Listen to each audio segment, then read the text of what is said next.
Hello guys! Welcome to Abby and Filter TV and syempre, may natira tayong leksyon ng birthday ni Tin.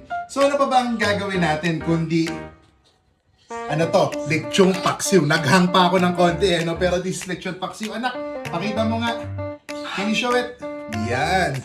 Tapos syempre, yung ulo, ginawa natin leksyon sisig. Yan, di ba? So, yan ang gusto ko sa lechon. Yan ang gusto ko sa Pinoy, no? Pag may natira, naghagawan pa natin ng ibang recipe. So, we have lechon paksiw, we have lechon sisig, and maybe tomorrow or next day, yung natira pa ulit na parang belly, gagawin naman natin sinigang na lechon. So yun guys, thank you so much for supporting us. Sana tuloy-tuloy lang ang pag-support din sa amin kasi dito, chill lang, kain lang, walang arte. Approve!